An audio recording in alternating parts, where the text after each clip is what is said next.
Malam itu, kamar Pak Hendra yang biasanya sedingin es karena keangkuhan Linda, mendadak berubah menjadi tungku api yang membara. Di sudut langit-langit, Sukma Mirna memperhatikan dengan tatapan lapar, sebelum akhirnya ia menukik tajam, menghunjam masuk ke dalam raga Linda yang sedang terlelap. Linda tersentak. Tubuhnya melengkung kaku di atas kasur, jemarinya mencengkram sprei hingga urat-urat tangannya menonjol. Saat matanya terbuka, tak ada lagi tatapan dingin sang nyonya besar, yang ada hanyalah sepasang mata hitam pekat milik predator yang haus lapar.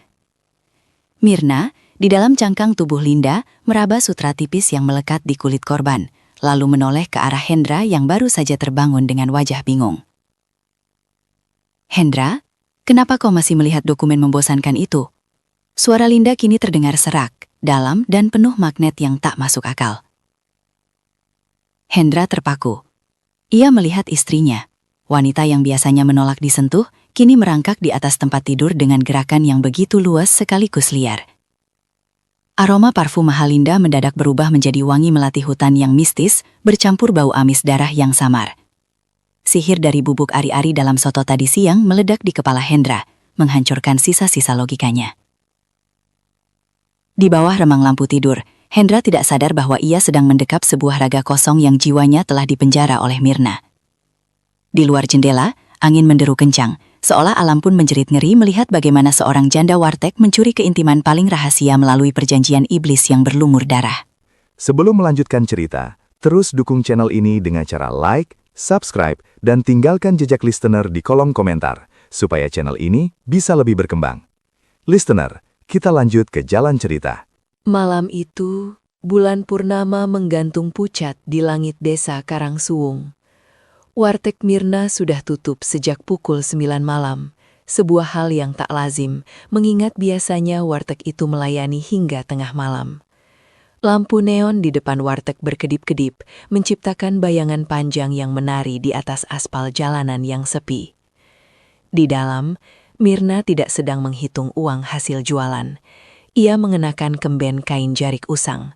Di depannya, sebuah tempayan tanah liat berisi air kembang setaman memantulkan wajahnya yang tampak pucat di bawah cahaya lilin merah.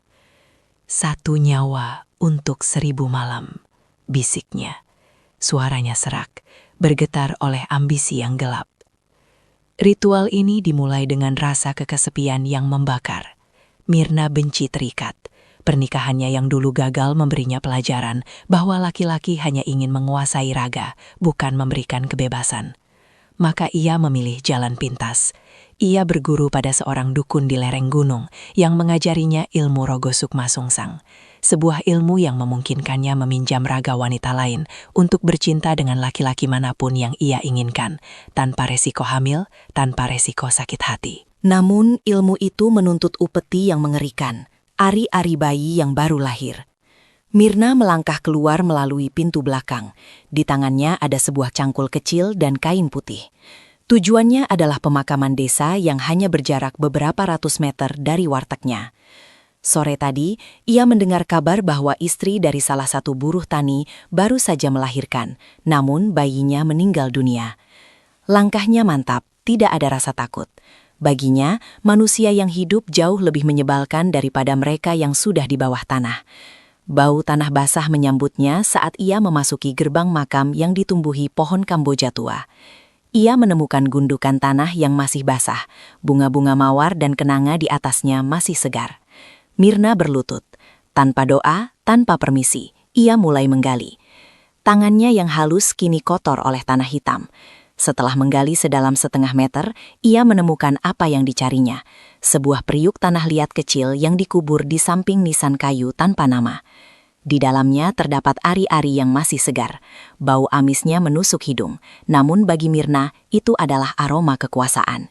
Ia membungkus periuk itu dengan kain putih dan memeluknya erat di dada. "Malam ini, aku akan menjadi ratu lagi," gumamnya dengan seringai lebar. Kembali ke warteg, Mirna segera menyiapkan jamu untuk ritualnya.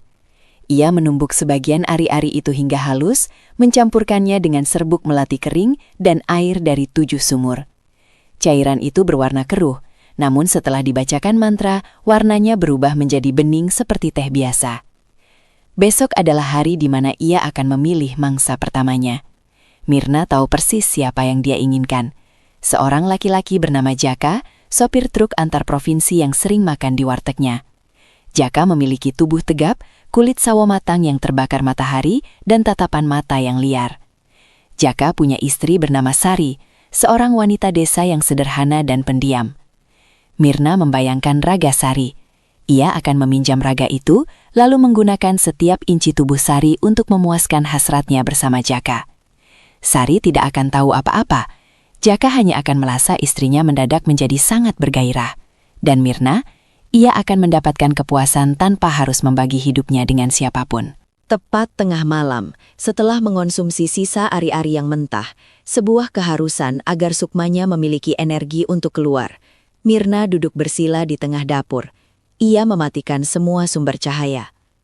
Niat ingsun metu saka raga, mlebu marang raga kang tak tuju.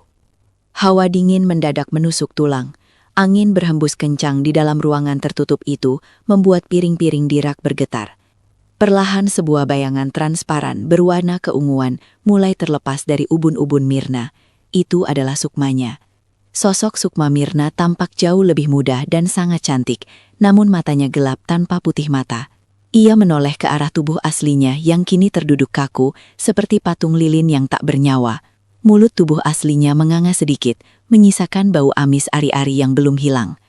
Sukma Mirna melayang menembus atap warteg. Ia melihat desa Karangsuwung dari ketinggian. Lampu-lampu rumah penduduk tampak kecil seperti kunang-kunang. Ia memusatkan pikirannya pada rumah Jaka yang berada di ujung gang sempit. Di sana, di dalam rumah kayu yang sederhana, Jaka sedang tidur pulas setelah seharian bekerja. Di sampingnya, Sari juga terlelap. Mirna mendarat di samping tempat tidur mereka. Ia menyentuh wajah Jaka dengan tangan Sukmanya yang dingin. Jaka menggeliat dalam tidurnya, merasakan sensasi aneh yang menggelitik kulitnya. Mirna kemudian menoleh ke arah Sari. "Pinjam ragamu sebentar, cantik," bisik Mirna. Ia merayap masuk ke dalam tubuh Sari melalui hidung. Sari tersedak dalam tidurnya. Tubuhnya menegang sejenak, lalu rileks kembali. Saat mata Sari terbuka, warna matanya bukan lagi coklat redup, melainkan hitam pekat yang berkilat. Mirna telah berhasil. Ia kini berada di dalam tubuh Sari. Ia meraba kulit Sari, merasakan tekstur pakaian daster yang kasar, dan mencium aroma keringat Jaka yang maskulin. Ia tersenyum. Sebuah senyuman yang tidak pernah dimiliki oleh Sari yang asli. Malam itu, di bawah atap rumah yang reot, sebuah sandiwara berdarah dimulai. Mirna menghabiskan malam dengan Jaka, memberikan segala yang tidak pernah didapatkan laki-laki itu dari istrinya. Jaka terbangun dalam keadaan setengah sadar, mengira ia sedang bermimpi indah, tanpa tahu bahwa yang ia peluk adalah Sukma, seorang wanita pemakan ari-ari yang haus akan kehidupan. Namun di sudut dapur warteg yang gelap, tubuh asli Mirna tetap mematung. Seekor cicak merayap di pipinya yang dingin. Jika fajar tiba sebelum Sukmanya kembali, tubuh itu akan mulai membusuk. Tapi bagi Mirna, resiko itu adalah bagian dari kenikmatan. Ia belum tahu bahwa suatu hari nanti, ia akan menemui raga yang tak bisa ditembus, dan perjalanannya akan berakhir di tempat yang paling tidak ia duga. Sinar matahari pagi yang menerobos celah ventilasi warteg Mirna tidak lantas mengusir hawa dingin yang mengendap di sela-sela ubin tanah liat. Mirna terbangun di posisi yang sama saat ia memulai ritual semalam. Tubuhnya kaku, persendiannya terasa seolah berkarat. Ia menarik nafas panjang, menghirup udara yang kini berbau sisa bumbu pawon yang membusuk, dan aroma amis yang mulai memudar. Ia tersenyum simpul.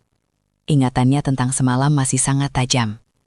Rasa kulit Jaka, keringatnya yang beraroma cengkeh dan tembakau murah, serta keterkejutan pria itu saat istrinya mendadak berubah menjadi singa betina yang haus lapar. Mirna merasa menang. Ia merasa hidup. Namun kepuasan itu hanya sementara. Ritual Rogo Sukma adalah candu. Semakin sering ia melakukannya, semakin ia merasa muda. Dan semakin besar pula rasa haus yang harus ia puaskan. Pukul 10 pagi, warteg sudah mulai ramai. Suara denting sutil beradu dengan wajan terdengar nyaring. Mirna melayani pelanggan dengan senyum yang tampak tulus. Padahal di kepalanya, ia sedang memindai setiap laki-laki yang masuk. Matanya tertuju pada pintu depan ketika seorang pria masuk dengan langkah berat. Namanya Hadi. Ia adalah seorang supir truk logistik lintas Sumatera yang baru saja tiba di pangkalan. Tubuhnya tinggi besar, dengan otot-otot lengan yang menonjol di balik kaos oblong hitam yang ketat. Wajahnya keras, ditumbuhi jambang tipis yang kasar. Ia beraroma seperti aspal panas dan rokok kretek. Sebuah kombinasi yang seketika membuat naluri berburu Mirna bergetar. Soto 1 Mbak Mirna, nasi setengah, kerupuk kaleng 2. Suara Hadi serak, berat, dan penuh wibawa maskulin yang kasar. Mirna mendekat dengan gerakan gemulai yang sengaja ia buat. Capek ya Mas Hadi, baru sampai? Hadi mendongak, matanya bertemu dengan mata Mirna yang tajam. Iya Mbak, jalanan macet parah di pelabuhan. Rasanya pinggang mau copot. Mirna tertawa kecil, suara tawanya terdengar seperti lonceng yang memikat. Nanti saya buatkan teh spesial, biar pegal-pegalnya hilang dan tidurnya nyenyak. Mas Hadi mau kan? Hadi hanya mengangguk, tidak menyadari bahwa tawaran teh spesial itu adalah undangan menuju gerbang neraka. Di balik sekat dapur, Mirna menyiapkan ritual kecilnya. Ia mengambil gelas seng kesayangan yang biasa digunakan pelanggan setia. Dari balik tumpukan bumbu, ia mengeluarkan sebuah botol kecil berisi cairan bening hasil rendaman ari-ari semalam, yang telah ia olah kembali. Ia memasukkan sesendok gula pasir, seduhan teh melati yang sangat pekat, dan 3 tetes cairan dari botol itu. Sambil mengaduk, bibirnya bergerak tanpa suara, merapalkan mantra pemikat yang ia pelajari dari kitab ilmu sungsang. Siro tekol, sirong rosol. Nyawamu tak kunci ing kene, ragamu tak pancing ing kowe. Saat ia menyajikan teh itu ke meja Hadi, ia memastikan jarinya bersentuhan dengan jari kasar pria itu. Hadi merasa ada aliran listrik dingin yang merayap dari ujung jarinya menuju jantung. Ia meminum teh itu sekali teguk. Rasanya aneh, ada rasa manis yang terlalu pekat dan sisa rasa amis di pangkal lidah. Namun ia tidak peduli. Rasa lelahnya seolah menghilang seketika, digantikan oleh rasa rileks yang luar biasa. Enak Mbak, tehnya beda, puji Hadi. Habiskan saja Mas, biar nanti kalau ketemu istri di rumah, Mas Hadi jadi makin segar, goda Mirna sambil mengedipkan sebelah mata. Hadi pulang sore itu dengan pikiran yang hanya tertuju pada satu hal, Ranjang dan istrinya, Ratih. Malam ini adalah malam yang krusial. Ritual setiap malam bulan purnama mengharuskan Mirna mengonsumsi ari-ari baru untuk menjaga sukmanya tetap kuat. Tanpa itu, sukmanya bisa melemah dan ia bisa terjebak selamanya di raga orang lain tanpa bisa kembali. Beruntung, informan setianya, seorang dukun bayi bernama Maksumi yang juga terlibat dalam praktik gelap telah memberinya kabar. Di desa sebelah, seorang buruh cuci baru saja melahirkan bayi prematur. Ari-arinya biasanya dibuang di sungai atau dikubur di belakang rumah. Mirna menyelinap di kegelapan malam. Ia bukan lagi janda warteg yang ramah, ia adalah predator. Dengan cekatan, ia menggali tanah di bawah pohon pisang di belakang rumah si buruh cuci. Ia menemukan periuk tanah itu. Baunya lebih amis dari yang sebelumnya, masih hangat oleh sisa kehidupan. Mirna tidak menunggu sampai di rumah. Di bawah bayang-bayang pohon pisang, ia membuka periuk itu dan memakan sebagian kecil ari-ari mentah itu. Rasa darah segar memenuhi rongga mulutnya, memberikan energi gelap yang membuat matanya bersinar merah di kegelapan. Kekuatan ini, aku bisa merasakan nyawa ini mengalir. Desahnya puas. Kembali ke warteg, Mirna mengunci semua pintu. Ia duduk bersila di tengah dapur yang kini hanya diterangi satu batang lilin hitam. Ia mulai melafalkan mantra pelepasan sukma. Kali ini suaranya lebih keras, lebih menuntut. Asap hitam mulai keluar dari pori-pori kulitnya. Sukmanya terlepas dengan hentakan yang lebih kuat dari sebelumnya. Mirna merasa sukmanya kini lebih padat, lebih berkuasa. Ia tidak lagi sekadar melayang. Ia melesat menembus malam menuju rumah Hadi. Di rumah itu, Hadi sudah tertidur lelap. Ratih, istrinya, sedang duduk di pinggir ranjang sambil mengoleskan balsem ke kaki suaminya yang pegal. Ratih adalah wanita yang sangat santun. Wajahnya teduh, namun terlihat sangat lelah karena mengurus 3 anak sendirian. Mirna berdiri di sudut kamar, memperhatikan Ratih dengan rasa jijik. Wanita lemah seperti kamu tidak pantas mendapatkan kejantanan Hadi, batin Mirna. Mirna mulai merayap. Ia tidak langsung masuk. Ia mengitari Ratih, meniupkan hawa dingin ke tengkuk wanita itu, hingga Ratih merinding. Saat Ratih hendak berbaring di samping suaminya, Mirna menerjang. Masuknya sukma Mirna ke tubuh Ratih kali ini lebih kasar. Ratih sempat menjerit tertahan, matanya melotot dan tubuhnya mengejang hebat di atas kasur. Hadi terbangun karena guncangan itu. "Ratih, kamu kenapa?" tanya Hadi panik. Ratih yang kini dikendalikan Mirna perlahan menoleh.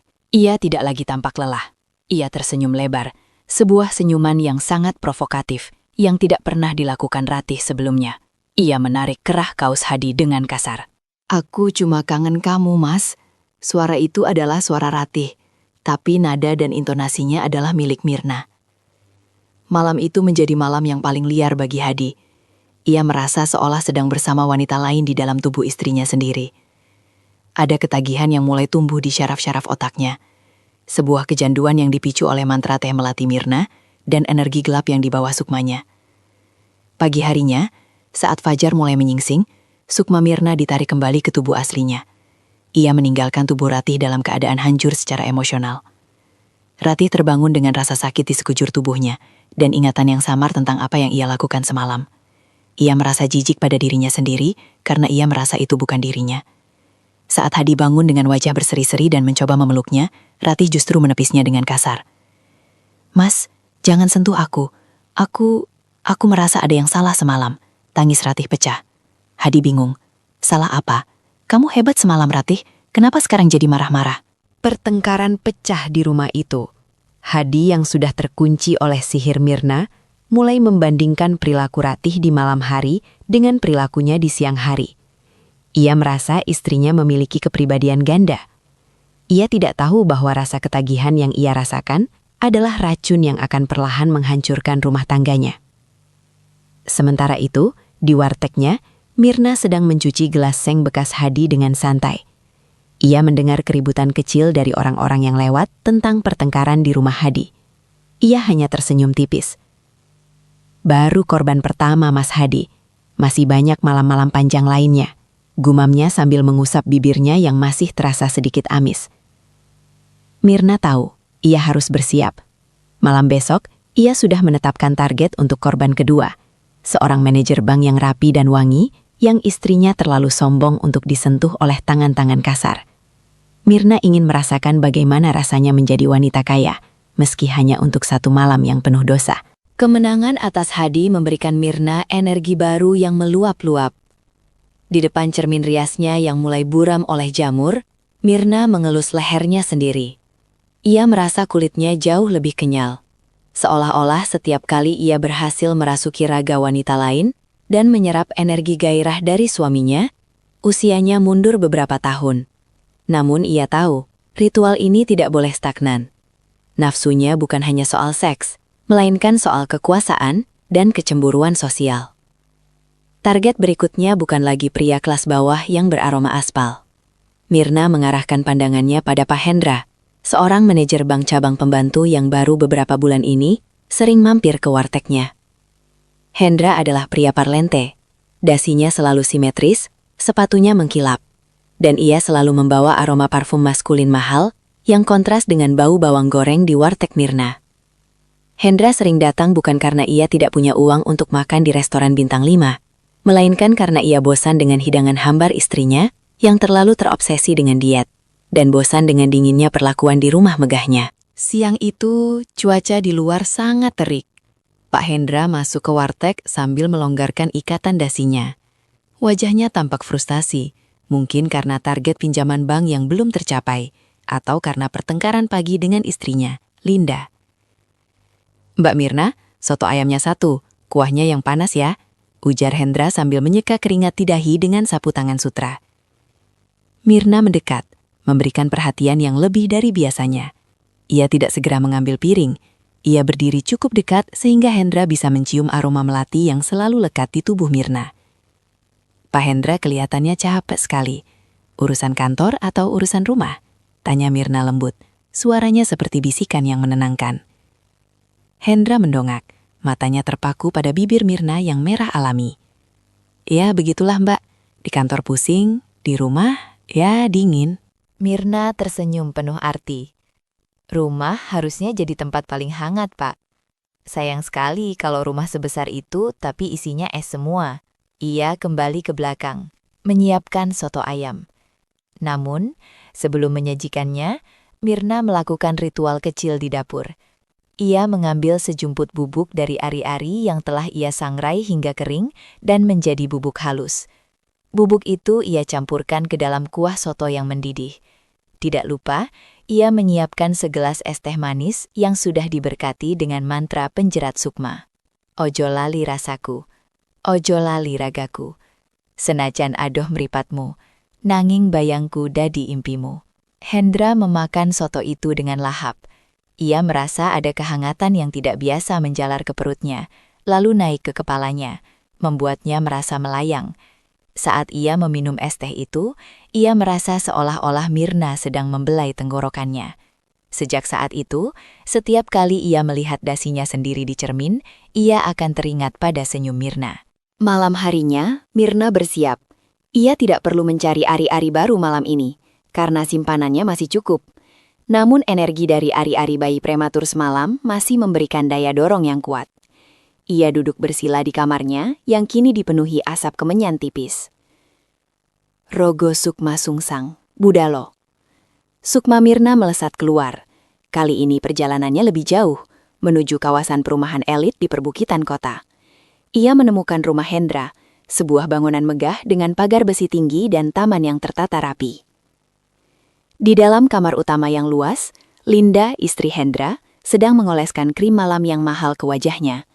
Linda adalah wanita yang cantik dengan kulit putih pucat, namun matanya memancarkan keangkuhan dan kedinginan. Ia mengabaikan Hendra yang sudah berbaring di tempat tidur sambil membaca dokumen. Mirna tertawa dalam bentuk sukmanya. Ia merasa tertantang. Ia ingin merusak keangkuhan itu. Dengan gerakan cepat, Mirna menerjang masuk ke dalam tubuh Linda melalui ubun-ubunnya.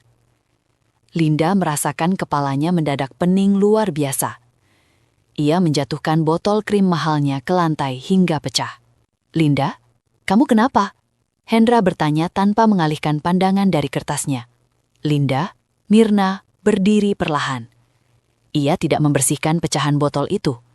Ia justru melangkah di atasnya, tanpa merasa sakit karena Sukma Mirna menumpulkan rasa nyeri pada syaraf Linda.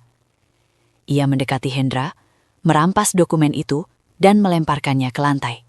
Lupakan pekerjaanmu, Hendra. Suara Linda kini terdengar lebih dalam, lebih serak, dan penuh magnet. Hendra terpaku.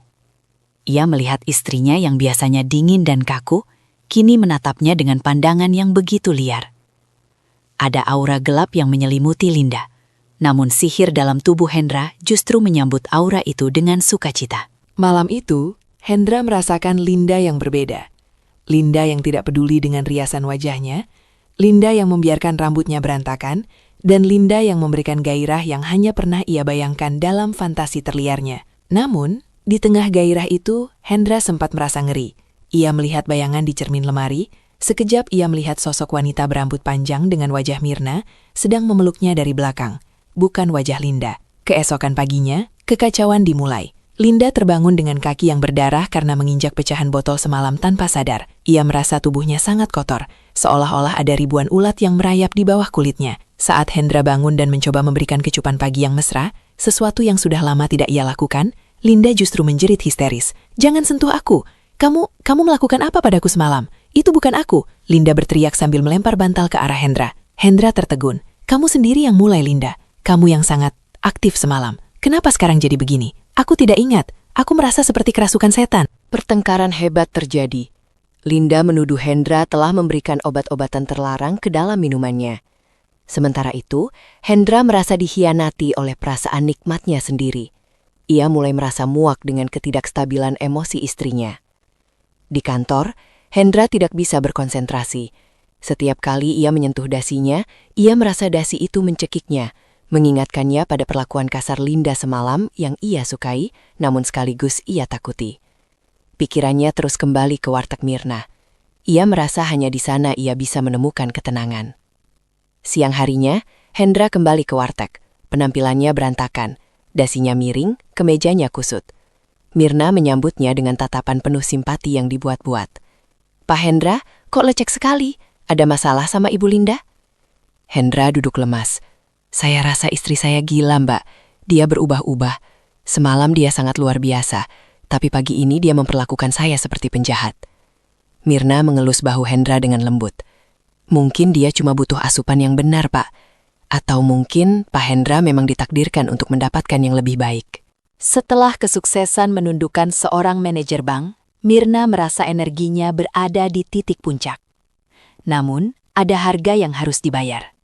Rasa lapar di perutnya bukan lagi sekadar lapar akan nasi atau lauk pauk wartegnya, melainkan lapar yang bersifat metafisik. Ia membutuhkan energi yang lebih kasar, lebih murni, dan lebih jantan untuk mengimbangi kekuatannya yang kian menghitam. Targetnya kali ini adalah Sastro. Dia bukan pria yang wangi parfum mahal atau berpendidikan tinggi. Sastro adalah mandor proyek pembangunan gudang besar di pinggir desa. Tubuhnya pendek namun gempal, dengan otot-otot yang keras seperti batu kali dan kulit yang legam terbakar matahari. Suaranya menggelegar, seringkali terdengar memaki para kuli dari kejauhan. Sastro adalah simbol energi vital yang mentah. Bagi Mirna, Sastro adalah tantangan baru. Sastro memiliki istri bernama Lastri yang sedang hamil tua, menunggu hari untuk melahirkan anak pertama mereka setelah bertahun-tahun menanti. Di mata Mirna, kehamilan Lastri bukan hanya sekadar status, melainkan gudang bahan baku yang sangat ia butuhkan. Ari-ari segar. Sore itu, angin membawa debu semen dari lokasi proyek menuju warteg. Sastro datang dengan sepatu bot yang penuh lumpur kering. Ia duduk di kursi panjang kayu, membuat kursi itu berderit menahan bebannya. "Mbak Mir, kopi hitam, gulanya dikit aja, biar pahitnya nendang," teriak Sastro, sambil mengelap keringat dengan handuk kecil yang sudah dekil. Mirna mendekat, membawakan kopi pesanan Sastro. Ia sengaja memakai pakaian yang sedikit lebih ketat hari itu. Aroma tubuhnya yang biasanya wangi melati, kini sengaja ia campur dengan sedikit aroma cendana yang berat untuk memancing insting liar Sastro. "Gimana proyeknya Mas Sastro? Kelihatannya makin sibuk aja?" tanya Mirna, sambil meletakkan kopi. Ia membiarkan lengannya bersentuhan dengan bahu Sastro yang keras. Sastro mendongak, matanya yang kemerahan karena debu menatap Mirna dengan intens. "Sibuk, Mbak, apalagi di rumah. Si Lastri makin rewel, mau lahiran katanya. Perutnya udah gede banget, jalannya aja udah susah." Mirna tersenyum, sebuah senyuman yang menyembunyikan rencana jahat. "Wah, selamat ya. Pasti Mas Sastro lagi puasa ya di rumah. Kasian istrinya kalau diganggu pas lagi hamil besar." Sastro terkekeh kasar. "Ya begitulah Mbak, namanya juga lelaki. Kadang kalau lagi capek gini pengennya ada yang ngelayani, tapi ya gimana lagi." Mirna masuk ke dapur. Ia mengambil cangkir kopi Sastro yang baru diminum setengah, membawanya ke belakang dengan alasan ingin menambah air panas. Di sana, ia memasukkan campuran serbuk mistis yang lebih dosisnya lebih kuat dari biasanya. Ia juga menambahkan setetes minyak sungsang yang diambil dari rendaman tali pusar bayi yang sudah mati. "Ojo delok rupoku, delok sukmaku. Rogo iki dudu rogo biasa, nanging geni sing bakal ngobong getihmu." Sastro meminum habis kopi itu. Seketika, matanya yang merah menjadi lebih cerah, jantungnya berdegup lebih kencang. Ia menatap Mirna bukan lagi sebagai pemilik warteg, melainkan sebagai objek buruan yang sangat ia inginkan. Malam itu adalah malam bulan purnama penuh. Langit berwarna merah bata di ufuk barat, pertanda energi negatif sedang mengalir deras. Mirna tahu ia harus segera mendapatkan ari-ari baru karena Lastri belum melahirkan.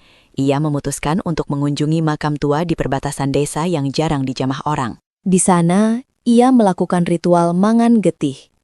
Ia tidak menemukan ari-ari baru, namun ia menemukan sisa-sisa sesajen yang ditinggalkan orang di bawah pohon beringin tua. Mirna memakan bunga kantil dan menghisap sari dari ayam cemani yang dikorbankan di sana. Hal ini membuat sukmanya menjadi lebih liar dan sulit dikendalikan. Kembali ke warteg, ia segera mengambil posisi bersila. Kali ini, ia tidak lagi menggunakan satu lilin, melainkan lingkaran garam yang dicampur arang di sekeliling tubuhnya. Metu, metu, metu. Sukma Mirna meledak keluar dari tubuhnya.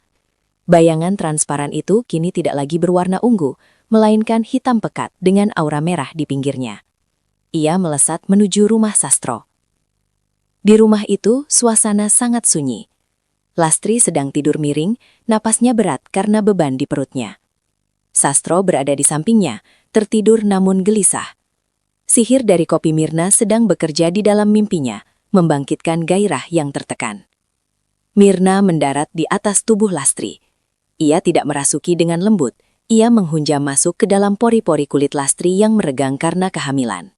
Ah, Lastri memekik dalam tidurnya. Perutnya mendadak bergejolak hebat. Janin di dalam kandungannya menendang-nendang seolah merasakan ada kehadiran iblis yang masuk ke dalam rumahnya. Mirna dalam raga Lastri membuka mata. Ia merasa sesak karena perut besar itu, namun ia segera menekan rasa sakitnya. Ia membangunkan Sastro dengan cara yang kasar, namun sangat menggoda. Sastro yang memang sudah terpengaruh sihir, tidak memedulikan kondisi fisik istrinya yang sedang hamil tua. Malam itu menjadi malam yang jahanam. Di tengah gairah yang liar, Lastri yang asli sedang menangis di dalam jiwanya sendiri, terjepit di sudut gelap kesadarannya, sementara Mirna menggunakan tubuhnya untuk memuaskan Sastro. Keadaan itu sangat berbahaya. Detak jantung janin meningkat drastis, dan suhu tubuh Lastri menjadi sangat panas. Mirna tidak peduli. Ia terus menyerap energi maskulin Sastro yang meledak-ledak. Baginya, Sastro adalah baterai raksasa yang mengisi ulang kekuatannya. Menjelang subuh, saat Mirna harus ditarik kembali ke tubuh aslinya, ia merasakan sesuatu yang salah. Janin di dalam perut Lastri tiba-tiba berhenti bergerak. Ada rasa dingin yang menjalar dari rahim Lastri ke seluruh tubuh yang sedang ia rasuki. Mirna segera melepaskan diri dan kembali ke wartegnya dengan terengah-engah. Di rumah Sastro, Fajar menyisakan tragedi. Lastri terbangun dengan pendarahan hebat. Ia berteriak histeris saat menyadari daster putihnya sudah berubah menjadi merah pekat. Sastro terbangun dengan perasaan bingung dan rasa bersalah yang luar biasa, meski ia tidak mengerti mengapa ia bisa sebuas itu semalam. Lastri segera dilarikan ke puskesmas, namun bayinya dinyatakan meninggal di dalam kandungan karena stres janin yang tidak wajar. Sastro hanya bisa terduduk lemas di selasar puskesmas. Ia merasa seperti monster. Pertengkaran hebat terjadi bukan dengan kata-kata, melainkan dengan keheningan yang mematikan antara dia dan istrinya. Lastri menatapnya dengan pandangan ketakutan, seolah Sastro adalah setan yang membunuh anak mereka sendiri. Di warteg, Mirna mendengar kabar tersebut lewat obrolan para pelanggan di pagi hari. Kasihan si Sastro, anaknya meninggal dalam kandungan, padahal istrinya sehat-sehat aja kemarin, bisik salah satu pelanggan. Mirna sedang memotong daging. Pisaunya membentur talenan dengan bunyi tak, tak, tak yang ritmis. Ia tidak merasa bersalah, justru ia sedang menunggu kesempatan. Sore harinya, saat Sastro dan keluarganya sedang menguburkan bayi malang itu, Mirna sudah tahu di mana ari-ari bayi itu akan dikubur. Ia akan mengambilnya. Ari-ari dari bayi yang mati karena ritualnya sendiri adalah bahan baku yang paling kuat dalam ilmu hitam. Itu adalah ari-ari sungsang yang bisa membuatnya bisa keluar sukma lebih lama dan lebih jauh. Mirna membasuh tangannya yang terkena darah daging sapi, namun baginya, warna merah itu mengingatkannya pada malam jahanam bersama Sastro. Ia merasa tak terkalahkan. Satu nyama untuk keabadianku, gumamnya pelan. Ia kini menatap keluar jendela warteg. Di seberang jalan, ia melihat seorang pria muda yang baru saja pindah ke desa itu untuk mengabdi sebagai guru honorer. Pria itu tampak bersih, alim, dan sangat tenang. Korban keempat, si anak muda yang suci. Senyum Mirna mengembang, jauh lebih menyeramkan dari sebelumnya. Kematian bayi Sastro menjadi buah bibir yang menyakitkan di desa Karangsuwung. Namun bagi Mirna, itu hanyalah kebisingan latar belakang yang tak berarti. Ia justru merasa berada di puncak kejayaannya. Ari-ari dari bayi yang terbunuh oleh energi ritualnya sendiri, yang ia curi dari balik pohon Kamboja pemakaman sore hari setelah penguburan, ternyata memberikan sensasi kekuatan yang jauh lebih pekat. Saat ia mengonsumsi ekstraknya, ia merasa bukan hanya sukmanya yang menguat, melainkan panca inderanya pun menajam. Ia bisa mendengar bisikan orang dari jarak 100 meter dan bisa mencium aroma gairah atau ketakutan dari setiap laki-laki yang melintas di depan wartegnya. Namun, ilmu hitam adalah entitas yang selalu menuntut lebih. Mirna mulai merasa bosan dengan laki-laki yang mudah ditaklukkan. Ia menginginkan sesuatu yang lebih murni, sesuatu yang penuh dengan harapan dan cinta yang masih segar. Untuk kemudian ia hancurkan demi kepuasannya sendiri. Targetnya jatuh pada Aris. Dia adalah seorang guru honorer muda yang baru saja melangsungkan pernikahan dengan Tias, gadis pemalu dari desa tetangga. Pernikahan mereka baru berjalan 3 hari. Aris adalah pria dengan wajah yang teduh, selalu mengenakan kemeja batik yang rapi, dan memiliki tutur kata yang sangat sopan. Di mata penduduk desa, mereka adalah pasangan ideal, simbol kesucian dan masa depan. Bagi Mirna, itu adalah hidangan yang sempurna. Siang itu hujan turun dengan deras, menciptakan tirai air yang memisahkan warteg dari dunia luar. Aris masuk ke warteg dengan bahu yang sedikit basah. Ia tersenyum sopan kepada Mirna, sebuah senyuman yang membuat hati Mirna yang dingin bergetar karena rasa iri yang mendalam. "Mbak Mirna, wedang jahenya 1 ya, dingin sekali di luar." Suara Aris lembut, mencerminkan kepribadiannya yang terdidik. Mirna mendekat, matanya tidak lepas dari cincin emas yang melingkar di jari manis Aris. "Baru nikah kok sudah berkeliaran di luar, Mas Aris? Bukannya harusnya lagi asyik berduaan sama Mbak Tias?" Aris tersipu, wajahnya memerah. "Ah, Mbak Mirna bisa saja. Saya harus mengurus berkas di balai desa, Mbak. Ini juga mau langsung pulang kok." Mirna berbalik ke dapur. Ia tidak menyiapkan wedang jahe biasa. Ia mengambil jahe emprit yang sudah ia rendam dalam air rendaman ari-ari bayi sungsang selama 3 hari. Ia menambahkan madu hitam yang telah dibacakan mantra pengunci ati. "Siro teko nggawa tresno. Siro bali nggawa doso. Tresnamu kanggo Tias. Nanging ragamu kanggo aku." Saat ia menyajikan minuman itu, Mirna sengaja membungkuk sedikit lebih rendah, membiarkan aroma rambutnya yang berbau kemenyan dan melati merasap ke dalam penciuman Aris. Aris meminum wedang itu. Seketika, ia merasa kehangatan yang menjalar bukan hanya ke perut, tapi ke seluruh saraf di punggungnya. Ia merasa jantungnya berdebar kencang, dan bayangan wajah Tias di benaknya mendadak berganti dengan tatapan mata Mirna yang tajam dan mengundang. "Wah, jahenya mantap sekali, Mbak.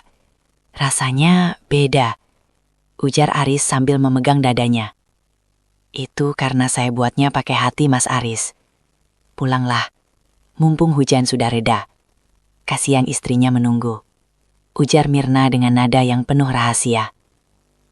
Malam harinya, Mirna tidak sabar. Ia tidak menunggu sampai tengah malam.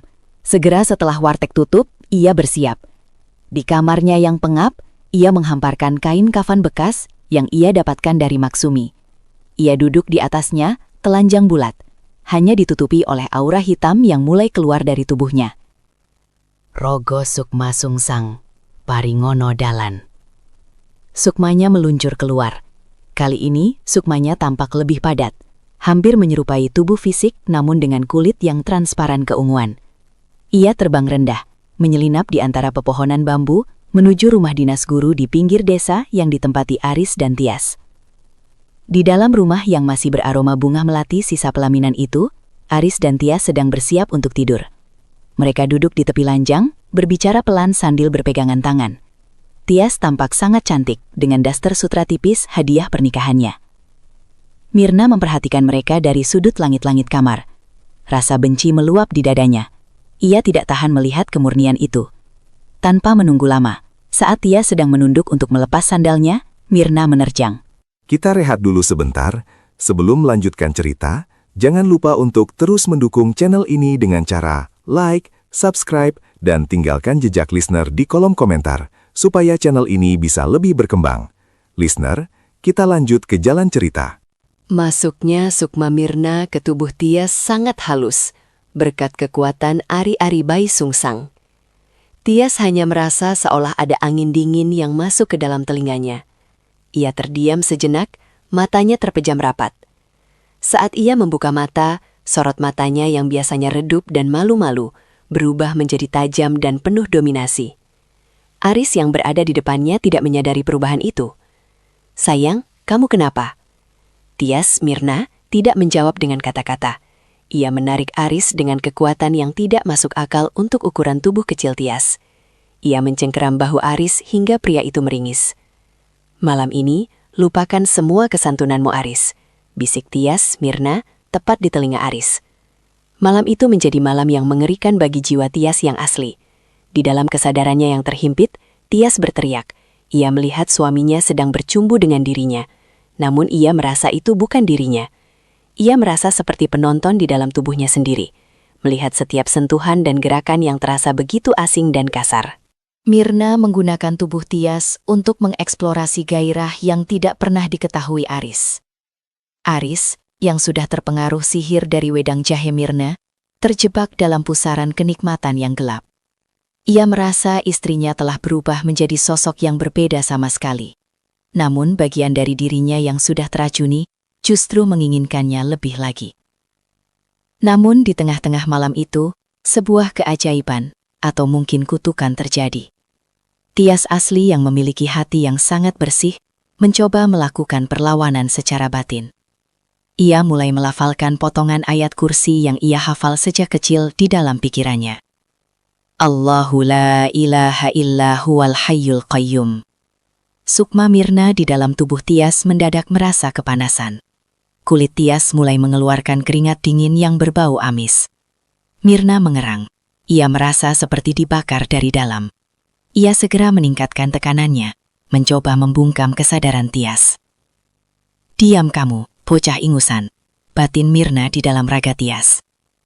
Pertarungan batin itu bermanifestasi ke fisik. Tias mulai kejang-kejang di bawah dekapan Aris. Aris yang panik segera melepaskan dekapannya. "Tias, Tias, kamu kenapa?" teriak Aris sambil mengguncang tubuh istrinya. Mirna menyadari situasinya menjadi tidak terkendali. Ia tidak bisa mengambil resiko Sukmanya terluka karena doa-doa Tias. Sebelum fajar menyingsing, ia menarik diri secara paksa keluar dari tubuh Tias. Sukma Mirna kembali ke warteg dengan kondisi yang lemas. Tubuh aslinya di dapur berkeringat hebat, dan mulutnya mengeluarkan cairan berwarna hitam. Ia terbatuk-batuk, merasakan dadanya sesak. Doa dari pengantin baru itu ternyata menjadi racun bagi kekuatannya. Sementara itu, di rumah dinas, Tias jatuh pingsan. Saat ia terbangun keesokan paginya, ia menangis histeris. Ia merasa telah dinodai oleh sesuatu yang bukan suaminya, meskipun raga yang menyentuhnya adalah suaminya sendiri. "Mas, ada sesuatu di dalam diriku semalam. Itu bukan aku, Mas. Ada setan di rumah ini," teriak Tias sambil memeluk lututnya di sudut ranjang. Aris bingung dan ketakutan. Ia merasa sangat bersalah karena ia justru menikmati setan itu semalam. Ia mencoba menenangkan istrinya, namun Tias menepisnya dengan rasa jijik. Hubungan mereka yang baru seumur jagung itu seketika retak. Tias menjadi trauma terhadap sentuhan fisik, dan Aris menjadi terobsesi mencari sensasi semalam yang ia tahu salah, namun sangat ia rindukan. Di warteg, Mirna membasuh wajahnya dengan air dingin. Ia melihat pantulan dirinya di cermin. Ada garis hitam tipis yang muncul di bawah matanya, tanda bahwa ia baru saja memaksakan Sukmanya melampaui batas. "Berani sekali dia melawanku dengan doa," desis Mirna. Ia tidak berhenti. Rasa sakit di dadanya justru memicu kemarahan yang lebih besar. Ia sadar, ia butuh korban yang lebih kuat untuk memulihkan energinya sebelum ia bergerak menuju target berikutnya. Ia menoleh ke arah meja nomor 4, di mana seorang pelukis nyentrik yang sering menggambar pemandangan desa sedang duduk sambil melamun. Mirna tersenyum pahit. "Mari kita lihat. Apakah lukisanmu bisa menangkap wajah asliku, wahai seniman?" Ia bersiap untuk babak berikutnya, tidak menyadari bahwa setiap luka yang ia tinggalkan pada korbannya mulai membentuk sebuah benang merah yang perlahan-lahan akan menyeretnya kembali ke kegelapan yang sesungguhnya. Luka batin yang ditinggalkan Tias, sang pengantin baru, ternyata membekas pada Sukma Mirna. Dada Mirna seringkali terasa nyeri, seperti ada bara api yang tertinggal di sela-sela jantungnya. Ia tahu itu adalah efek samping dari ayat suci yang sempat dilafalkan korbannya. Namun, bagi seorang penganut ilmu hitam, rasa sakit bukanlah peringatan untuk berhenti, melainkan bahan bakar untuk kemarahan yang lebih besar. Mirna menyadari bahwa untuk memulihkan getaran sukmanya yang sempat goyah, ia membutuhkan energi dari seorang pencipta, seseorang yang memiliki imajinasi kuat. Pilihannya jatuh pada Bimo, seorang pelukis yang baru setahun belakangan menetap di desa Karangsuwung. Bimo adalah pria dengan rambut gondrong yang sering diikat asal-asalan, tatapan matanya tajam namun melankolis, dan ia memiliki istri bernama Maya, seorang wanita anggun yang hobi mengoleksi tanaman hias. Bimo sering menghabiskan waktu berjam-jam di sudut warteg Mirna, hanya memesan kopi hitam pahit sambil membuat sketsa di buku gambarnya.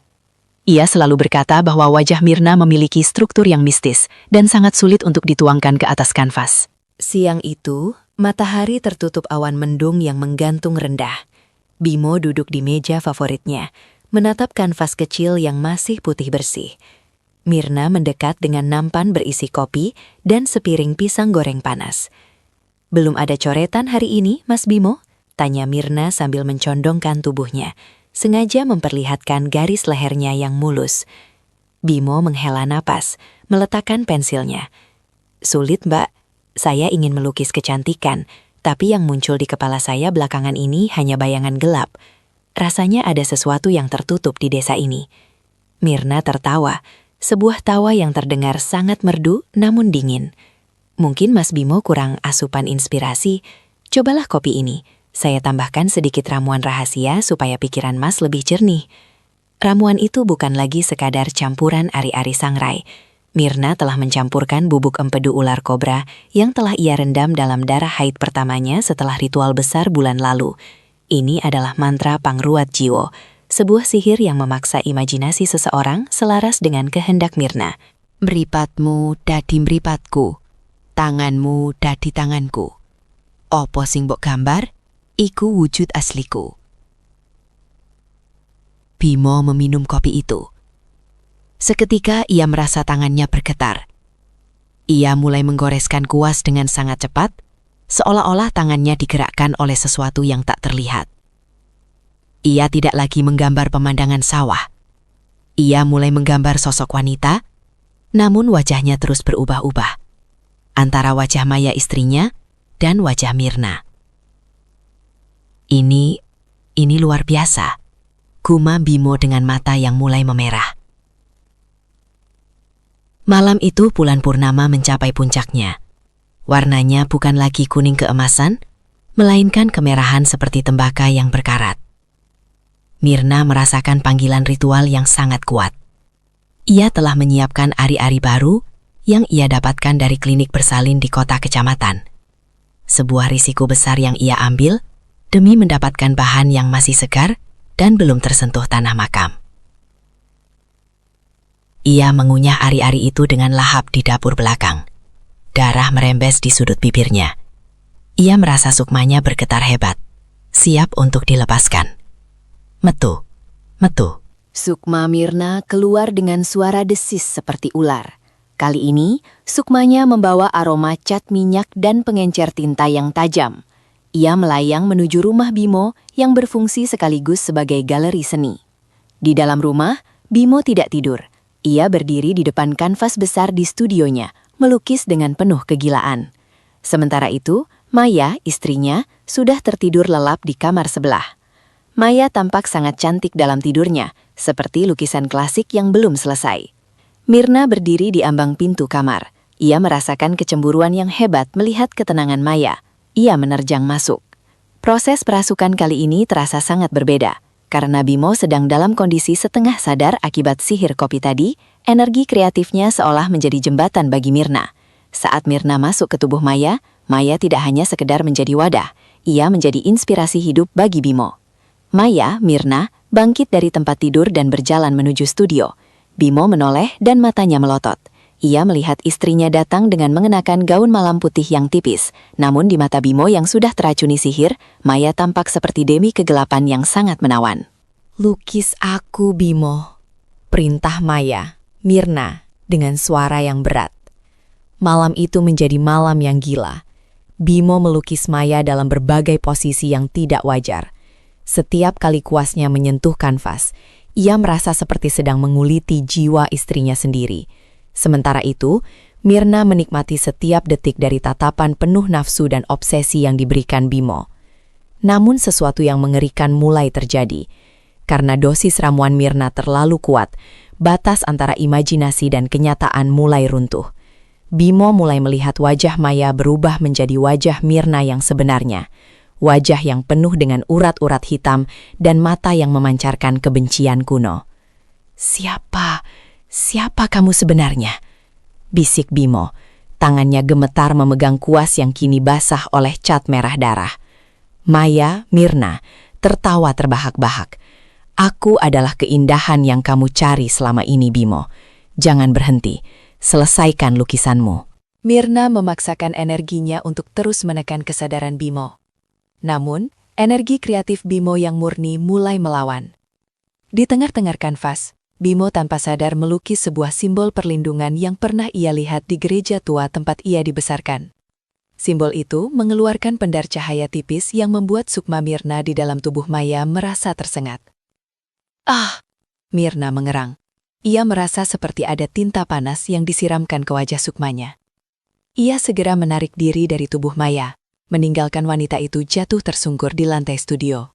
Sukma Mirna melesat kembali ke warteg, menyisakan jejak bau amis dan cap busuk di udara malam. Keesokan paginya, Bimo ditemukan pingsan di depan kanvasnya. Saat ia bangun, ia berteriak histeris melihat hasil karyanya. Kanvas itu bukan lagi berisi lukisan indah istrinya, melainkan potret seorang wanita dengan wajah yang hancur, sedang memakan ari-ari bayi. Wajah itu sangat mirip dengan Mirna, namun dengan ekspresi yang begitu iblis. Maya terbangun dengan memar-memar di sekujur tubuhnya, seolah-olah ia baru saja diperlakukan dengan kasar oleh kekuatan yang tak terlihat. Ia menatap Bimo dengan ketakutan. Bimo tidak bisa lagi menatap wajah istrinya tanpa melihat bayangan iblis semalam. Bimo menjadi gila. Ia mulai mencoret-coret semua dinding rumahnya dengan tinta hitam, mencoba menghapus bayangan Mirna dari ingatannya. Namun, semakin ia menghapusnya, semakin jelas bayangan itu muncul. Ia akhirnya membakar semua lukisannya dan mengunci diri di kamar gelap, menolak untuk bertemu siapapun, termasuk Maya. Di warteg, Mirna sedang mengelap meja dengan kain basah. Ia melihat dari kejauhan asap hitam mengepul dari rumah Bimo. Ia tahu ia baru saja menghancurkan satu lagi kehidupan. Namun ia merasa puas. Hanya saja, ia melihat di cermin wartegnya ada noda hitam permanen di pelipisnya, seperti tumpahan tinta yang tidak bisa hilang. Itu adalah tanda dari perlawanan Bimo. Pelukis itu punya nyali juga, gumam Mirna. Tapi dia gagal menangkap wajahku yang sebenarnya. Ia kini menatap ke jalanan. Ia merasa haus lagi. Dan kali ini, ia tidak akan mencari orang biasa. Ia ingin mencari seseorang yang memiliki otoritas. Seseorang yang dihormati di desa ini, seorang guru mengaji, atau tokoh masyarakat yang memiliki benteng tinggi. Ia ingin tahu sejauh mana ilmu rogo sukma sungsangnya bisa menembus cahaya iman. Sasarannya adalah Aris, guru honorer yang kembali menjadi targetnya, namun melalui jalan yang berbeda. Ia mulai merencanakan langkah untuk mangsa ke-6, langkah terakhir sebelum ia menghadapi bencana terbesar dalam hidupnya. Kemenangan atas Pak Aris seharusnya menjadi puncak kejayaan Mirna. Namun kenyataannya, ia merasa seperti bejana retak yang terus dipaksa menampung air. Noda hitam di wajahnya kini menyerupai urat-urat kayu busuk yang menjalar hingga ke leher. Setiap kali ia bercermin, bayangan yang terpantul bukan lagi sosok janda cantik yang dipuja banyak pria, melainkan sesosok makhluk yang separuh raganya sudah mulai membusuk di alam gaib. Satu lagi. Bisik Mirna pada dirinya sendiri. Hanya Aisyah, maka ilmuku akan sempurna. Aku akan abadi. Aisyah adalah target ke-7. Angka keramat yang dijanjikan oleh guru ilmu sesatnya sebagai kunci keabadian. Aisyah bukan sekedar wanita biasa. Ia adalah istri dari Hamdan, seorang pemuda yang baru pulang menimba ilmu agama dan dikenal memiliki hati yang lurus. Aisyah sendiri adalah wanita yang jarang keluar rumah. Wajahnya selalu tertutup cadar jika berada di luar, dan suaranya hanya terdengar saat ia melantunkan ayat suci di telinga anak-anak yatim yang ia asuh. Bagi Mirna, Aisyah adalah benteng terakhir yang harus diruntuhkan. Jika ia bisa menaklukkan Aisyah, maka tidak ada lagi kekuatan di desa ini yang bisa menghalanginya. Peluang itu datang ketika Hamdan mampir ke warteg Mirna untuk membeli makanan bagi para santrinya. Mirna sudah menunggu momen ini. Ia telah menyiapkan minuman penyambutan yang paling kuat yang pernah ia buat. Campuran ari-ari bayi sungsang, darah burung hantu, dan tanah dari 7 kuburan keramat. Mas Hamdan, ini titipan sotonya, dan ini ada teh botol untuk Mas dan istri di rumah, ujar Mirna sambil tersenyum, meski otot wajahnya terasa kaku karena kutukan noda hitam itu. Hamdan, yang memiliki firasat tajam, menatap mata Mirna sejenak. Ia merasakan hawa dingin yang tidak wajar, namun karena sifatnya yang berprasangka baik, ia tetap menerima pemberian itu. Terima kasih Mbak Mirna, semoga berkah. Di rumah, Hamdan memberikan teh itu kepada Aisyah. Namun sebelum meminumnya, Aisyah berhenti. Ia merasakan dadanya sesak hanya dengan memegang botol tersebut. Mas, teh ini aromanya aneh, seperti bau amis yang disamarkan melati, bisik Aisyah. Hamdan menciumnya kembali. Mungkin hanya perasaan jeruk atau melati yang terlalu kuat, sayang. Tapi jika ragu, jangan diminum. Berikan saja pada tanaman di belakang. Aisyah menuangkan teh itu ke pohon bidara di belakang rumah. Seketika, daun-daun pohon bidara itu layu dan menghitam, seolah tersiram air keras. Aisyah dan Hamdan saling berpandangan, menyadari ada sesuatu yang sangat gelap sedang mengincar mereka. Malam itu, bulan purnama mencapai titik nadir. Langit tertutup awan hitam yang menggulung-gulung. Petir menyambar tanpa suara guntur. Mirna duduk bersila di dapur wartegnya. Ia merasa sukmanya sangat berat, namun ambisinya jauh lebih berat. Metu, metu, metu. Sukma Mirna keluar dengan jeritan yang hanya bisa didengar oleh telinga batin. Kali ini, sukmanya bukan lagi bayangan transparan, melainkan gumpalan asap hitam pekat yang berbau busuk. Ia terbang menuju rumah Hamdan dengan amarah yang meluap. Di dalam kamar, Hamdan dan Aisyah sedang melakukan sholat malam. Suara lantunan doa mereka menciptakan pagar cahaya yang melingkari rumah itu. Mirna mencoba masuk melalui atap, namun ia terpental oleh gelombang energi yang terasa seperti hantaman godam tak kasat mata. "Ah, tidak mungkin. Aku sudah makan 7 ari-ari," teriak Sukma Mirna di udara. Ia mencoba masuk melalui celah pintu, namun di sana ia melihat ribuan huruf hijaiyah yang bercahaya, menghalangi jalannya. Mirna menjadi gila. Ia memaksakan seluruh energinya, mengorbankan sebagian kekuatan esensinya untuk menembus pagar itu.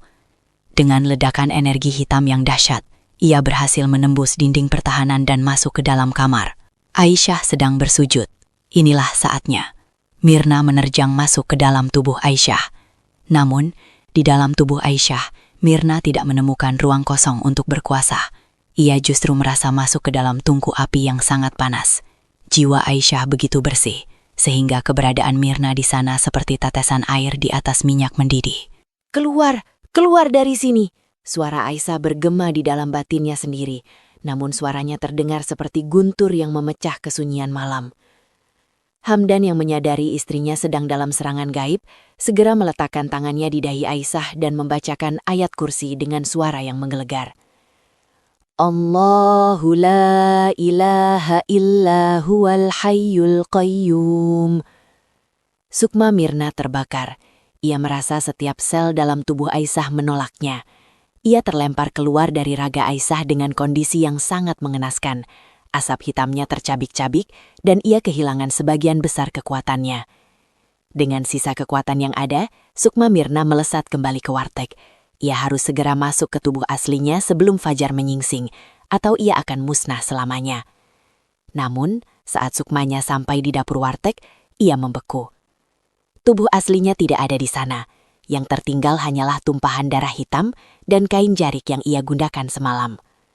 Mirna mencari ke seluruh sudut warteg, ke kamar tidurnya, ke kamar mandi, namun tubuh aslinya benar-benar lenyap. Ia mencoba memanggil raganya dengan mantra, namun tidak ada jawaban. Justru, ia mendengar suara tawa parau yang sangat ia kenal, dari sudut dapur yang gelap. "Kau gagal, Mirna." Suara itu berasal dari gurunya, sang dukun ilmu sesat yang selama ini membimbingnya. Sosok tua itu muncul dari balik bayangan, memegang sebuah botol kaca besar berisi cairan merah pekat. "Di mana tubuhku? Apa yang kau lakukan?" teriak Sukma Mirna. "Kau mencoba merasuki wanita yang dilindungi cahaya. Kau melanggar hukum alam ilmu ini. Tubuhmu sudah diambil oleh mereka yang selama ini memberimu kekuatan melalui ari-ari bayi. Kau hanyalah wadah, Mirna. Karena wadahnya retak, mereka mengambil isinya." Sang guru menunjukkan ke arah kuali besar di dapur. "Ragamu ada di tempat yang paling dekat, namun paling jauh untuk kau jangkau. Kau kini hanyalah pengembara tanpa rumah. Dan sebelum fajar, jika kau tidak menemukan tempat bernaung, kau akan menjadi santapan bagi arwah-arwah yang ari-arinya kau makan." Sukma Mirna melihat ke arah jendela. Semburat merah fajar mulai muncul di ufuk timur. Ia menjerit. Sebuah jeritan keputusasaan yang menandai dimulainya penderitaan abadinya sebagai penguasa warteg yang tak lagi memiliki raga. Fajar di ufuk timur biasanya membawa harapan, namun bagi Sukma Mirna yang kini tercabik, warna merah di langit itu adalah vonis mati. Tanpa raga untuk bernaung, cahaya matahari akan membakar esensi sukmanya hingga menjadi abu yang tak kasat mata. Ia melayang di tengah dapur wartegnya sendiri, meratap di depan kuali besar yang kini memancarkan aura dingin yang menusuk. "Guruku, tolong aku!" rintih Mirna. Namun, sosok dukun tua itu telah lenyap bersama kabut pagi, meninggalkan aroma kemenyan yang memuakkan. Mirna menyadari bahwa raganya tidak benar-benar dicuri ke tempat jauh. Kata-kata gurunya tentang alam yang paling dekat namun paling jauh hanya berarti satu hal. Raganya telah ditarik ke pasar arwah, sebuah dimensi cermin yang tumpang tindih dengan realitas manusia, tempat di mana segala sesuatu yang hilang atau dikorbankan berakhir. Dengan sisa kekuatan yang hampir habis, Mirna memusatkan pikirannya pada sisa-sisa aroma ari-ari yang pernah ia makan. Ia harus membuka gerbang itu sendiri. Ia mendekati etalase warteg tempat ia biasa menyajikan rendang dan sayur nangka. Di mata manusia, itu hanya kaca yang berdebu. Namun, di mata Sukma, kaca itu adalah pintu. Mirna membenturkan sukmanya ke kaca tersebut sambil merapalkan mantra pembalik. Melebu dadi metu, metu dadi melebu. Sing katon dadi samar, sing samar dadi nyoto. Kaca etalase itu bergetar, lalu berubah menjadi pusaran air hitam yang pekat. Mirna terjun ke dalamnya. Ia jatuh ke sebuah tempat yang bentuknya persis seperti desa Karangsuung, namun tanpa warna. Semuanya berwarna abu-abu dan sepia. Langitnya berwarna ungu gelap tanpa matahari. Di sini, jalanan desa dipenuhi oleh ribuan sosok yang berjalan tanpa arah. Inilah pasar arwah, tempat di mana transaksi nyawa terjadi tanpa kata-kata. Langkah Sukma Mirna di dimensi ini terasa berat, seolah ia berjalan di dalam lumpur. Saat ia melewati warteg Mirna versi alam ini, ia melihat sosok-sosok kecil yang mengerikan. Bayi-bayi tanpa kulit dengan tali pusar yang masih menjuntai dan menyeret di tanah, sedang duduk melingkari wartegnya. Mereka adalah 7 bayi yang ari-arinya telah ia makan. Mata bayi-bayi itu tidak ada, hanya lubang hitam yang mengeluarkan cairan kental. Begitu mereka merasakan kehadiran Mirna, mereka mulai merangkak cepat, mengeluarkan suara tangisan yang terdengar seperti gesekan pisau di atas piring. "Kembalikan, milik kami," bisik suara-suara kecil itu di dalam kepala Mirna. Mirna mencoba berlari, namun ia terkepung. Salah satu bayi itu mencengkram kaki sukmanya dengan tangan yang dingin dan sangat kuat. Mirna merasakan sebagian energinya terhisap. Inilah hukumannya. Mereka yang dimakan akan memakan kembali. "Pergi! Pergi kalian monster kecil!" teriak Mirna sambil menendang-nendang. Ia berhasil melepaskan diri dan berlari menuju alun-alun desa versi alam gaib tersebut. Di sana, ia melihat sebuah pohon beringin raksasa yang akarnya terbuat dari tangan-tangan manusia yang menggapai-gapai. Di tengah akar-akar itu, ia melihat sesuatu yang ia kenal. Di bawah pohon beringin itu, terdapat sebuah meja batu panjang. Di atas meja itu, tubuh asli Mirna tergeletak kaku, namun posisinya aneh. Tubuhnya ditekuk sedemikian rupa hingga menyerupai posisi janin di dalam rahim. Di sekeliling tubuhnya berdiri beberapa sosok berjubah hitam tanpa wajah. Mereka adalah para penjaga perbatasan. "Berapa harga untuk raga ini?" tanya salah satu penjaga dengan suara yang menggema dari dalam tanah. "7 nyawa belum cukup," jawab penjaga lainnya. Dia mencoba mencuri cahaya yang bukan haknya. Raga ini harus menjadi wadah bagi mereka yang tak memiliki ibu. Mirna menjerit histeris. "Itu tubuhku! Kembalikan!" Para penjaga menoleh serentak. Tidak ada mata, namun Mirna merasa dihakimi oleh ribuan tahun penderitaan. "Mirna, si pemakan ari-ari, kau datang untuk menagih janji yang kau rusak sendiri. Aku akan memberikan apa saja. Ambil nyawa laki-laki yang aku sukai. Ambil semuanya, tapi biarkan aku kembali ke tubuhku," mohon Mirna sambil bersujud di tanah abu-abu itu. Salah satu penjaga mendekat. Ia memegang dagu sukma Mirna dengan jari-jarinya yang panjang dan runcing. "Hanya ada satu cara untuk kembali. Kau harus mencari tali pusar langit, sebuah ikatan yang tidak pernah putus antara ibu dan anak yang kau hancurkan. Jika kau bisa menyatukannya kembali sebelum fajar di dunia manusia berakhir, raga ini milikmu. Jika tidak, tubuhmu akan dipecah menjadi 7 bagian untuk 7 bayi yang kau mangsa." Mirna tahu di mana ia harus mencari. Ia harus kembali ke rumah Sastro, tempat ia menyebabkan kematian bayi dalam kandungan. Di sana, di dalam rahim Lastri yang hancur, tersisa sisa-sisa tali pusar langit yang belum sempat terputus sempurna dari alam gaib. Ia harus mencuri dari korbannya sendiri untuk menyelamatkan dirinya sendiri. Mirna melesat kembali menembus portal, menuju rumah Sastro. Di dunia manusia, waktu sudah menunjukkan pukul 5 pagi. Cahaya kuning mulai merayap di kaki langit. Ia hanya punya waktu kurang dari 30 menit. Ia sampai di kamar Sastro. Di sana, Lastri sedang tidur dengan wajah pucat dan penuh duka. Sastro tertidur di kursi, memegang tasbih yang tidak ia putar. Mirna mendekati Lastri. Ia harus merogoh ke dalam dimensi rahim Lastri melalui kekuatan sukmanya. Saat ia menyentuh perut Lastri, wanita itu mengigau kesakitan. Mirna tidak peduli. Ia memasukkan tangan sukmanya ke dalam, mencari ikatan goib yang tersisa. Ia merasakannya, sebuah benang tipis bercahaya putih yang masih terhubung dengan jiwa bayi Sastro yang kini berada di pasar arwah. Namun saat ia hendak menarik benang itu, ia mendengar suara tangisan bayi yang sangat keras di telinganya. Tangisan itu begitu memilukan hingga sukma Mirna bergetar. Bayi itu tidak mau melepaskannya. Ia ingin ibunya ikut bersamanya. "Lepaskan, aku butuh ini untuk hidup," bentak Mirna. Mirna menarik benang itu dengan paksa hingga putus. Lastri menjerit dalam tidurnya dan terbangun dengan pendarahan baru. Sastro tersentak bangun, panik mencari bantuan. Mirna tidak menoleh. Ia memegang benang bercahaya itu dan melesat kembali ke warteg. Ia merasa sukmanya mulai terbakar di ujung-ujungnya karena cahaya matahari sudah mulai menyentuh bumi. Ia melompat kembali ke dalam etalase, menuju meja batu di bawah pohon beringin. Para penjaga perbatasan sudah siap dengan pisau-pisau perak untuk memotong tubuh Mirna. "Aku membawanya, lihat." Mirna menunjukkan benar putih itu. Para penjaga terdiam. "Kau mencurinya dari duka seorang ibu. Kau memang tidak pernah belajar, Mirna." Namun hukum adalah hukum. Mereka membiarkan Mirna mendekati tubuhnya. Mirna meletakkan benang itu di atas pusar tubuh aslinya. Seketika, cahaya putih itu membungkus tubuh Mirna. Tarikan gaib yang sangat kuat mulai bekerja. Kembali. Sukma Mirna tersedot masuk ke dalam ubun-ubun tubuhnya sendiri. Rasanya seperti ditarik melewati lubang jarum yang panas.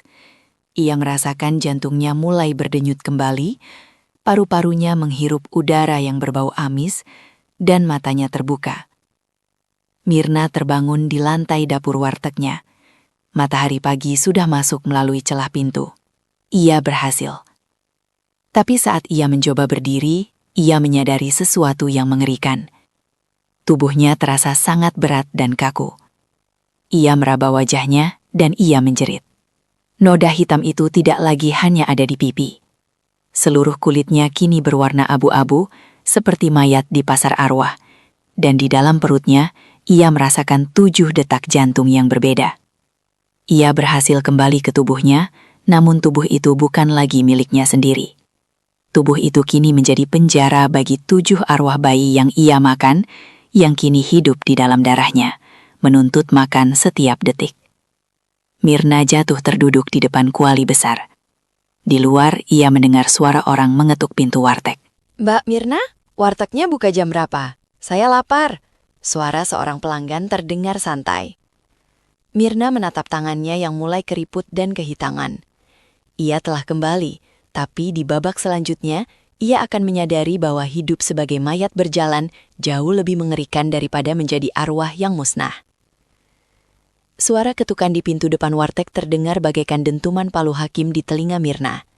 Setiap detakan membuat 7 jantung di dalam perutnya berdenyut serentak, menimbulkan rasa mual yang luar biasa. Mirna mencoba berdiri, namun kakinya terasa lemas, seolah tulang-tulangnya telah berubah menjadi bubur. "Mbak Mirna, kok belum buka? Ini sudah siang, Mbak," teriak suara di luar. Itu suara Jaka, sang sopir truk, korban pertamanya. Mirna merangkak menuju cermin kecil yang bergantung di dekat rak piring. Saat melihat pantulannya, ia nyaris memekik. Wajahnya bukan lagi wajah janda kembang yang molek. Kulitnya kusam, berwarna keabu-abuan seperti tanah makam yang kering. Urat-urat hitam menonjol di lehernya, berdenyut mengikuti irama 7 jantung yang kini bersemayam di rahimnya. Ia telah kembali ke tubuhnya, tapi tubuh itu kini menjadi warteg bagi para arwah. Dengan sisa kekuatan dan bedak tebal yang ia poleskan secara paksa untuk menutupi warna kulit mayatnya, Mirna membuka pintu. Sinar matahari pagi terasa seperti silet yang mengiris kulitnya. "Mas Jaka, maaf, saya agak kurang enak badan." Suara Mirna serak dan berat. Jaka masuk, namun ia segera berhenti di ambang pintu. Ia mengendus udara. "Bak, kok wartegnya bau amis sekali, seperti bau bangkai tikus tapi lebih tajam." Mirna memaksakan senyum yang lebih mirip seringai kesakitan. Itu bumbu rahasia saya, Mas, sedang saya rebus di belakang." Satu persatu pelanggan mulai berdatangan. Tak hanya Jaka, tapi juga Pak Hendra yang tampak semakin kurus, dan Aris yang matanya cekung karena obsesi yang tak tuntas. Mereka semua adalah laki-laki yang sukmanya pernah ia kunci. Mereka datang bukan karena lapar akan makanan, melainkan karena keterikatan sihir yang mulai membusuk di dalam darah mereka. Mirna melayani mereka dengan tangan yang gemetar. Saat ia menuangkan kuah sayur ke piring Jaka, setetes darah hitam jatuh dari ujung kuku Mirna ke dalam piring itu. Mirna hendak mengambil piring itu kembali, namun Jaka sudah menyantapnya dengan lahap. Ini rasa yang saya cari, Mbak," ujar Jaka dengan mata melotot. "Rasanya lebih hidup dari biasanya." Mirna mundur selangkah. Ia melihat 7 bayi di dalam perutnya mulai bergerak-gerak. Kulit perutnya menonjol, membentuk cetakan tangan-tangan kecil yang berusaha keluar. Tepat pukul 2 siang, suasana warteg yang penuh sesak dengan laki-laki yang tampak linglung itu mendadak sunyi. Seorang wanita berdiri di pintu. Ia mengenakan cadar hitam, namun matanya memancarkan ketenangan yang menghancurkan. Itu adalah Aisyah. Di belakangnya berdiri Hamdan, suaminya, yang memegang sebuah kitab kecil dan sebotol air bening. "Sudah cukup, Mirna." Suara Aisyah lembut namun bergema di seluruh ruangan. Para laki-laki di dalam warteg menoleh. Mereka seolah baru tersadar dari mimpi buruk. Pak Hendra menjatuhkan sendoknya, dan Aris menutupi wajahnya dengan tangan, gemetar hebat. "Pergi, ini wartegku, jangan ikut campur," teriak Mirna. Suaranya kini tumpang tindih dengan suara tangisan bayi yang melengking. Hamdan melangkah maju. "Kau tidak lagi berada di dunia manusia sepenuhnya, Mirna. Kau membawa neraka kecil di dalam perutmu. Lihatlah tanganmu." Mirna melihat tangannya. Kulitnya mulai mengelupas, menyingkap daging yang sudah menghitam. Aroma amis yang tadinya samar kini meledak memenuhi ruangan, membuat para pelanggan muntah di tempat. "Kau memakan ari-ari mereka untuk tetap muda," kata Aisyah sambil mendekat. Ia tidak takut. "Sekarang mereka yang akan memakanmu dari dalam. Hanya tobat yang bisa memutus ikatan ini, atau kau akan terjebak selamanya sebagai arwah penglaris di tempat ini. Mirna tertawa gila. Tobat, aku sudah memberikan segalanya untuk ilmu ini. Aku tidak akan kalah. Mirna merapalkan mantra terakhirnya, mencoba melepaskan sukmanya untuk merasuki Aisyah sekali lagi. Namun, begitu sukmanya hendak keluar, 7 tangan kecil dari dalam perutnya mencengkram sukmanya, menariknya kembali masuk ke dalam raga yang membusuk itu. Kalian milikku, lepaskan! Jerit Mirna. Tiba-tiba, piring-piring di rak mulai bergetar. Satu persatu piring itu melayang dan pecah menghantam lantai. Prang! Prang! Prang! Suara piring pecah itu terdengar seperti jeritan bayi yang terbebas.